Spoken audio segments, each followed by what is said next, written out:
Une tornade en Creuse, du jamais vu jusqu'ici. Derrière leur téléphone portable, certains habitants parlent même de 2 tornades accompagnées d'un bruit digne d'un moteur d'avion. Il y en a 2 qui ont été aspirés par la première et ensuite il a vu partir directement en direction de Pontarion. Regarde, il y en a même encore là-bas. C'est parti tout droit, il n'y a plus un sapin. C'est impressionnant, ouais. Hier soir, pour m'endormir avec le vent, j'étais tout seul avec mon fils. Difficile de s'endormir et puis ce matin à 4 heures réveillé, on se demande ce qui va se passer. La trajectoire de ce coup de vent violent a frôlé cette entreprise. Les employés ont juste eu le temps de s'abriter. Mais dans la commune de Pontarion, certains ont eu beaucoup moins de chance. Cet agriculteur a tout perdu en quelques minutes. Sa grange a été soufflée. Heureusement que je n'étais pas dessous parce que je serais mort. Avoir travaillé toute sa vie pour être réduit à ça, c'est catastrophique. Raymond, 86 ans, n'a plus ni chauffage ni électricité.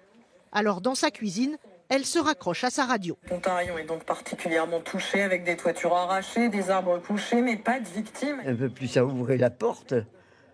Est-ce que vous avez eu peur, Raymond? Ah oui. J'ai connu la tempête de 99, mais celle-là était plus mauvaise. Cette nuit, elle n'aura que des bougies pour s'éclairer et sa cuisinière pour lui tenir chaud. Elle a brûlé toute la nuit. Depuis quelques heures, le travail des pompiers est ralenti. À nouveau, la pluie et le vent soufflent en rafale. On va tout rebâcher. Donc les tuiles qui sont ici, là, elles ne nous serviront pas, nous. La priorité désormais, sécuriser au plus vite les toits fragilisés. Une situation stressante pour cet habitant. Voilà, tout le toit est dégagé, il n'y a plus rien. Moi, je peux pas payer tout ça, c'est pas possible. Avec la petite retraite que j'ai maintenant, je peux plus me fournir à payer une somme pareille. Tout le monde attend désormais avec impatience l'arrêté de catastrophe naturelle, une décision entre les mains de la préfecture de la Creuse. Et vous avez entendu à l'instant l'émotion des habitants sinistrés, des habitants qui ont pu compter sur la solidarité de leurs voisins. D'autant qu'on le disait, le vent continue à souffler. Il a fallu se mettre à l'abri de la pluie pour la nuit prochaine. Guillaume Frixon et Aurélien Flamand. Comme une évidence ou un réflexe, des dizaines de personnes sont venues des villages voisins pour prêter main forte. Adrien vit à Guéret, à une vingtaine de kilomètres de là. Sa journée de repos initiale, il va la passer ici, dans les gravats du village. On se dit, ouais, si c'était arrivé chez moi, par exemple, j'aurais bien aimé que les gens viennent me filer un coup de main. Et donc, voilà, après, la question ne se pose pas, quoi. Avec un maximum de bonne volonté, chacun cherche donc à se rendre utile. Des gants, une pelle, un balai, qu'importe. Tous ces gestes ne passent pas inaperçus pour les habitants, encore en état de choc. Ça touche, c'est très agréable. Ça fait du bien? Ah oui, ouais, ça fait du bien. Ça donnerait la larme aux yeux, parce que quand on voit ça, on travaille toute notre vie pour arriver à payer une maison, et en 5 minutes, elle est détruite. Ça fait très mal au cœur. Près d'une cinquantaine de maisons a été fortement endommagées sur la commune. Il faudra des heures pour arriver à tout nettoyer. Il faut être solidaire dans des catastrophes comme celle-ci. Alors à la mi-journée, l'un des habitants du village improvise un déjeuner dans son garage pour les bénévoles. Ça surprend, surtout de certaines personnes. Des fois on ne croirait pas, mais bah si en fait. Si. Ça vous a touché? Oui, un petit peu quand même. Ah oui. Pompiers, couvreurs, employés communaux, tous sont à pied d'œuvre avec encore et toujours des volontaires.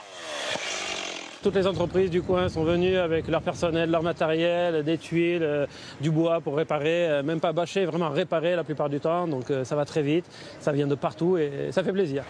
Justement, Patrick est venu dès hier soir du village voisin de Sardan avec le tracteur communal. Par solidarité, tout simplement. Pour aider le bénévolat, les ententes entre les communes, entre les mairies, c'est très important. Il faut se prêter le matériel, il faut que les agents aillent d'une commune à une autre et on avance. Malgré un vent toujours présent ce soir, la majeure partie du village est sécurisée. Alors revenons un instant sur ce phénomène très rare qu'on appelle communément une mini-tornade. Comment expliquer la naissance de ces vents extrêmement violents? Certaines régions sont beaucoup plus exposées que d'autres, comme nous l'expliquent Léa Merlier, Ignacio Bornassin et Frédéric Petit. Écoutez. C'était en octobre dernier, entre la Somme et le Pas-de-Calais. Soudain dans le ciel, un tourbillon menaçant. La tornade a détruit des centaines d'habitations. Elle a parcouru près de 200 km. Ici, c'est une trombe marine photographiée à Antibes. Impressionnant, mais pas rare.